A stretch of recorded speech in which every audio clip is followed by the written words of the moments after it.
নমস্কার, অ্যাস্ট্রোলজার উত্তম শাস্ত্রী বলছি আমি।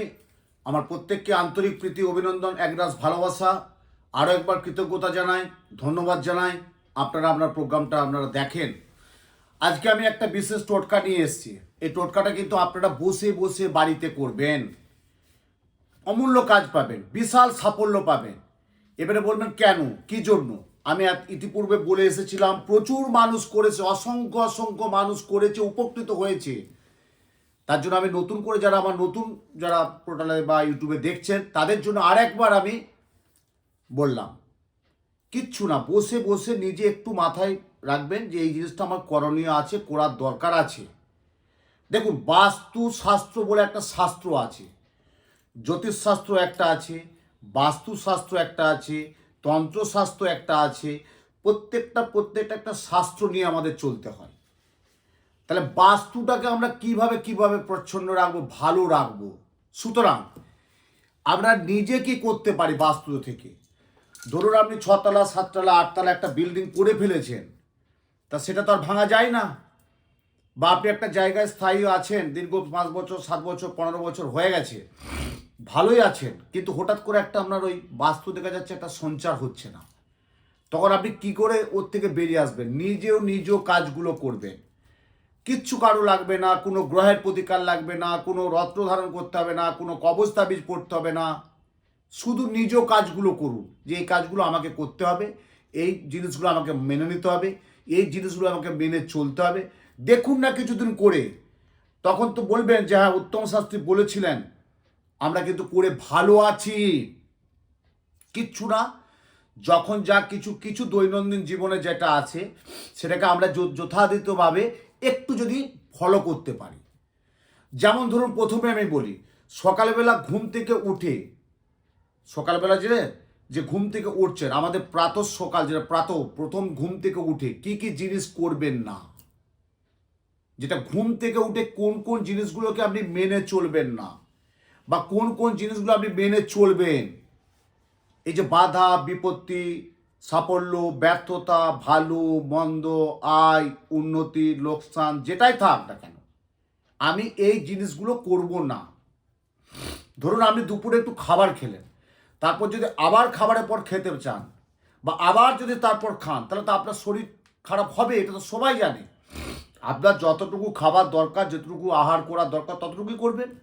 অতিরিক্ত যদি কিছু খাবার খান, তাহলে আপনার শরীর পারমিট করবে না। যেটা বলছি বাস্তব কিন্তু একটা। এবারে সকালবেলা আমরা ঘুম থেকে উঠি, প্রথম কাজগুলো কি করি, সেই কাজগুলো আমাদের দেখতে হবে।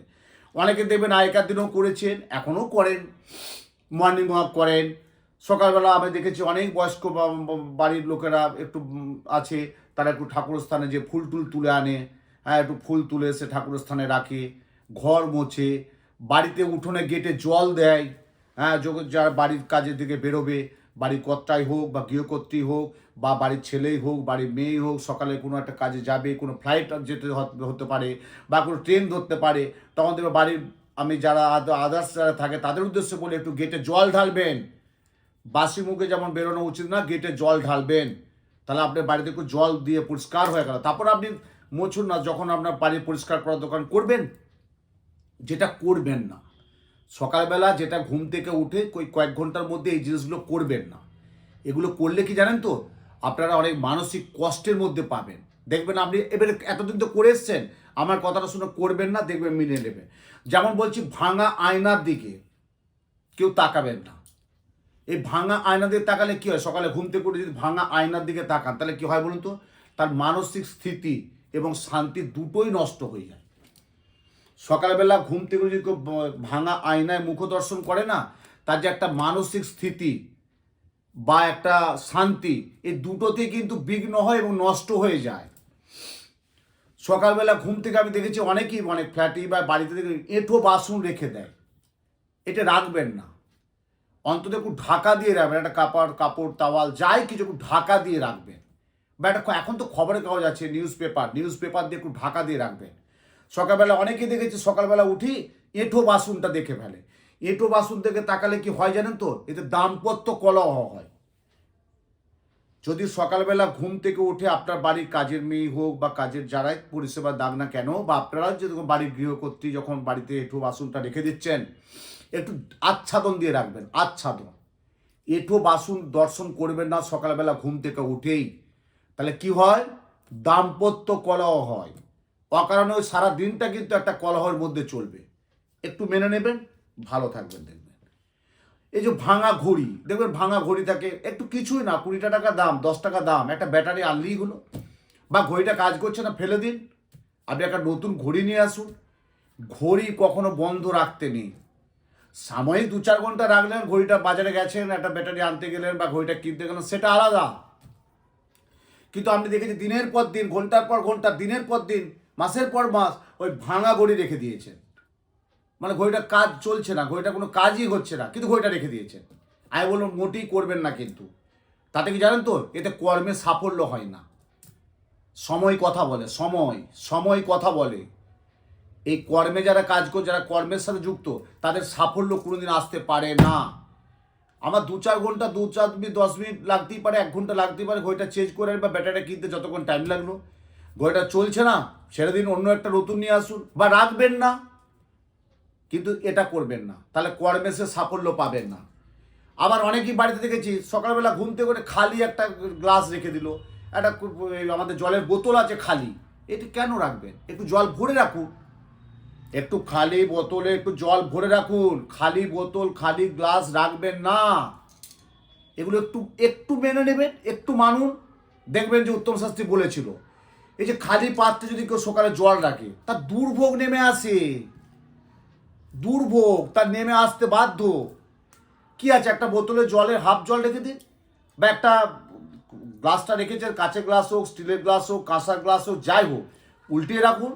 আমি দেখেছি, অনেকেই দেখেছি এই গ্লাসটা রেখে দিল, জল খাওয়ার পর রেখে দিল, শুতে চলে গেল। সকালবেলা ঘুম থেকে উঠে দেখতে হচ্ছে খালি গ্লাস, বা একটা জলের বোতল গোড়াগড়ি খাচ্ছে, এখানে ওখানে এখানে গোড়াগড়ি খাচ্ছে। কিন্তু সকালবেলা সেখানে ওখানে এখানে থাকতেই পারে, কিন্তু যখন আপনি সকালবেলা ঘুম থেকে কোনো মেন ফোকাসটা দেবেন, সেখানে কিন্তু খালি পাত্রে জলটা রাখা উচিত না। তাহলে কিন্তু দুর্ভোগ নেমে আসে, দুর্ভোগ। কয়েক লক্ষ কোটি টাকার মালিক হয়েছেন, সুখ আছে, শান্তি বিঘ্ন হবে, দুর্ভোগ নেমে আসবে। আমি বারবার বলেছি, যারা পুরুষ, যারা ছেলে, সকালবেলা ঘুম থেকে উঠেই কিন্তু ডান পাটা আগে নামাবেন, ডান পা। এবারে আপনি ধরুন, একটা কথা প্রসঙ্গে আমি বলে রাখছি, আপনি রাত্রি 3টে, 2:30, 4টের সময় একটু টয়লেট গেলেন, সেটা কিন্তু আলাদা। আপনি যখন বিছানা ত্যাগ করছেন, বলে আমি বিছানা ত্যাগ করলাম, সুপ্রভাত না সকম, প্রভাতে সূর্যের যখন আপনি রশ্মি পাচ্ছেন, তখন সেই গৃহস্থ কর্তাদের জন্য বলবো এবং প্রত্যেক পুরুষদের জন্য বলবো, ডান পাটা আগে নামাবেন। আর মহিলা মায়েদের উদ্দেশ্যে, বোনেদের উদ্দেশ্যে বলছি, বাঁ পাটা আগে নামাবেন। এতে কি হয় জানেন তো, যাদের খুব বাতের সমস্যা, যাদের একটা হার্ট প্রেশারের একটা সমস্যা, একটু সুগার জাতীয় যাদের সমস্যা আছে, বা একটু বাত, এই যেমন বাত চলতে ফিরতে বাতের সমস্যা থাকে না, দেখবেন অনেক ভালো থাকে। আমি যখন যজ্ঞ করি, যাদের প্রচণ্ড বাতের সমস্যা, আর্থারাইটিস আছে, বাত আছে, তখন বলে এক পায়ে আহুতি দাও। মানে একটা পাকে দাঁড়াবে, একটা ঘি কাষ্ঠ দেবো, ঘৃত কাষ্ঠ সহিত এক পায়ে আহুতি দিতে হবে। বলি কেন? তার এই পায়ের যন্ত্রণা থেকে, পায়ের অনেকটা ভালো থাকার একটা উপায় আমি বলে দিই। বলে আপনার জানতাম না, আপনি বলেন, ঠিক আছে, করব অবশ্যই। এটা করবেন। সকালবেলা যখন ঘর মুছবেন, আপনি মুছুন, বাড়ির গৃহকর্ত্রী মুছুন, যে বা কাজের মেয়ে মুছুন, যেই ডিটারজেন্ট, ফেনাইল, যাই লিকুইড, যাই দেবেন না কেন, একটু নুন দেবেন, নুন, একটু সামান্য কাঁচা নুন একটু দিয়ে দিবেন ওই জলটার মধ্যে। তাতে ফিনাইল দেন আপনি, কোনো ব্যাপার নেই, কিন্তু একটু নুন দিয়ে তো করে রাখবেন। দেখবেন আপনার কিন্তু ঘরের বাস্তু অনেকটা ভালো থাকবে। আপনি যে বাস্তু দোষ আছে আপনি বুঝবেন কি করে বুঝবেন? এর একটা কিন্তু বিশাল টিপস আছে, আমি অনেক দিন আগে, অনেক মাস আগে বলেছিলাম, অনেকেই করেছে, এখনো করছে। দোকান থেকে একটু ইক্ষু গুড়, আখের গুড় কিনে কোনো একটা জায়গায় লুকিয়ে রাখবেন, মানে রেখে দেবেন। দেখবেন কত পিঁপড়ে আসে, লক্ষ্য রাখবেন। দেখবেন যদি সারি সারি পিঁপড়ের উপদ্রব বাড়ে, তাহলে তখনই বুঝবেন আপনার কিন্তু বাস্তুতে প্রচণ্ড একটা অঘটন হতে চলেছে। গুড় একটু রেখে দেবেন, 1 দিন 2 দিন রেখে দেবেন, দেখবেন কত পিঁপড়ে আসে, লক্ষ্য করবে। সে লক্ষ্য করতে হবে, ওয়াচ করতে হবে। যেমন বাড়িতে কোনো বাচ্চা যদি জ্বর আসে, আমরা কি করি সাধারণত? জ্বর মাপার একটা নিয়ে আসি, জ্বরটা দেখি কতটা 102 আছে না 104 আছে না 105 আছে। যখন জ্বরটা মাপা হয়ে গেল, তারপর আমি ডাক্তারবাবু শরণাপন্ন হলাম, ডাক্তারবাবু এই মেডিসিনটা দিল, জ্বরটা কমে গেল। কিন্তু জ্বরটা আমাকে 1 ঘন্টা 2 ঘন্টা বাড়িতে মাপতে হয়। সে যখন জ্বরটা আমি মাপছি, তখন জ্বরটা বোঝাচ্ছে কতটা জ্বর আসছে, ক ঘন্টা ছাড়া জ্বরটা বাড়ছে। তা আপনি 2 দিন গুড় একটু রেখে দিন না। যদি পিঁপড়ে দেখবেন সারি সারি পিঁপড়ে আসছে, তখন দেখবেন আপনার বাস্তুতে অনেক কিছু ক্ষয়ক্ষতির একটা লক্ষণ পাচ্ছে। এই যে আমি আরেকটা বলেছি, এটা অনেকেই করছে, কিন্তু অর্থ ধরে রাখতে পারছে না, টাকা ধরে রাখতে পারছেন না। আপনি বাজারে গেলেন বা আপনি কোথাও যাচ্ছেন বা কে রাস্তায় চা খাচ্ছেন, সেখানে তো আয়না পাবেন না। আপনি যখন বাড়িতে, ধরুন আপনি একটা বাড়িতে কলিং বেল দিল বা বাড়ি কেউ দরজা এলো, কি ব্যাপার, না আমি গ্যাসের দাম নিতে এসেছি, বা আপনার একটা অর্ডার ছিল, অর্ডারটা নিতে এসেছি, বা আপনার একটা টাকা দেওয়ার দরকার আছে, দিতে এসেছি, নিতে এসেছি। আপনি যখন টাকাটা গুনবেন না, একটু আয়নার সামনে গুনবেন। কেন বললাম বলুন তো? আয়না হচ্ছে একটা ত্রিফলন হয়, দ্বিফলন হয়। আয়নার সাথে টাকাটা গুনে তাকে আপনি দিয়ে দেবেন। সে তো আর একটা গ্যাসের যে দাম নিতেছে, সে তো আপনার বেডরুমে ঢুকছে না, বেডরুমে ঢুকবে না, সে গেটে দাঁড়িয়ে থাকবে। এবারে আপনি বাজারে যাচ্ছেন, চা খাচ্ছেন, সেখানে কি আয়না পাবেন? নিশ্চয়ই পাবেন না। দেখবেন কলকাতা শহরে, গ্রামেগঞ্জে, প্রচুর মফস্বলে, বড় বড় কর্পোরেট হাউসে, সব জায়গায় দেখবেন আয়না রেখেছে। কেন আয়না রেখেছেন? যখন টাকাটা আপনি দেবেন, একটু আয়নার সামনে গুনবেন, তাহলে দেখবেন গচ্ছিত যে অর্থ অনেকটা ভালো থাকবে। আপনি বাড়ি থেকে বেরোচ্ছেন, বাজার যাবেন, হ্যাঁ আজকে একটু মাংস আনতে হবে, বাড়ি কেউ বললো একটু মাংস আনতে হবে, একটু মাছ আনতে হবে, এটা একটু আনতে হবে, ওটা একটু আনতে হবে, আজকে পুজো পার্বণের এটা কিনে আনতে হবে, একটু ওই যেটা আমাদের কেনাকাটা চলে, এই যে কোনো কেনাকাটা, এই টাকাটা আপনি খরচা করতে যাবেন, একটু আয়নার সামনে একটু গুনে নেবেন। দেখবেন আপনার অর্থটা ধরে রাখার থাকবে। এগুলো নিজে নিজে করতে হবে। এগুলো কোনো স্টোর না, কোনো কবজ না, কোনো কিচ্ছু না। যদি এগুলো করেন, দেখবেন কতটা কতটা কতটা সাফল্য এবং উপকৃত হবেন। তখন কিন্তু আমার মুখটা একটু আপনাদের মনে পড়বে যে উত্তম শাস্ত্রী বলেছিলেন এই টোটকাটা। বাস্তু শাস্ত্রে একটা বিশাল টোটকা। বাড়িতে দেখবেন তুলসী গাছ আপনি বাড়িতে রেখেছেন, ফ্ল্যাটের টবে রেখেছেন, ছাদে রেখেছেন, তুলসী গাছ থাকছে না, নষ্ট হয়ে যাচ্ছে। মৃত তো বলা যায় না, বলি আমরা কি বলি, নষ্ট হয়ে যাচ্ছে। আপনি আবার আনছেন, আবার নষ্ট হয়ে যাচ্ছে, আবার আনছেন, আবার নষ্ট হয়ে যাচ্ছে। তখন ওই তুলসী গাছটাকে আপনি রাখবেন কি করে? তখন কিন্তু দিক দেখতে হবে যে বাড়ির কোন দিকে তুলসী গাছ রাখছেন। সেই দিকটা যদি ঠিকঠাক রাখতে হবে, তাহলে তুলসী গাছটা থাকবে, নাহলে কিন্তু আপনার ফ্ল্যাটে তুলসী গাছটা নষ্ট হয়ে যাবে। আর নষ্ট যখন হবে, তখন বুঝবে যে আপনার বাড়িতে একটা দুর্দশা, একটা দুর্ভোগ নেমে আসবে, ছেলে মেয়ের একটা সমস্যা হবে। এই যে আজকে অনেকেই দেখেছি, কিচ্ছু না, কোনো কিচ্ছু না, আপনি বলবেন কেন? এই যে আপনার ছেলে মেয়ে উপযুক্ত বিয়ে হচ্ছে না, দেখবেন আমরা তো মাঙ্গলিক, কালসর্প, ভৌমদোষ, সাড়ে সাতি, বিভিন্ন দোষ দেখি। এটা একটা বিশাল টোটকা করে দেখুন তো। আপনার ছেলে মেয়ে উপযুক্ত বিয়ে হচ্ছে না, আপনার পাশের বাড়িতে কোনো বিয়ে বাড়িতে নিমন্ত্রণ করেছে আপনার বাড়ির মাকে বা দিদিকে বা জেঠিমা বা কাকিমা, যাকেও, গায়ে হলুদ হয় না, গায়ে হলুদ, ওই যদি একটু হলুদ এনে আপনার ছেলেকে মেয়েকে একটু বালতিতে একটু স্নান করার সময় হলুদটা মাখিয়ে দিয়ে জলটা স্নান করতে পারে, দেখবেন সাময়িকভাবে আপনার সে বিয়ের জ্বরটা অনেকটা কাটবে। কি, একটু গায়ে হলুদ আপনার বাড়িতে, মানে আমার মেয়ের বিয়ে হচ্ছে না, আমি কথাকে বলছি, আমার মেয়ের বিয়ে হচ্ছে না, আমার পাশের বাড়ি একজন আমাকে গায়ে হলুদে ডেকেছে, আমার মিসেস সেখানে গেল, তা সে গায়ে হলুদের যে উপাচার বা রিচুয়াল সেগুলো সব পালন করলো।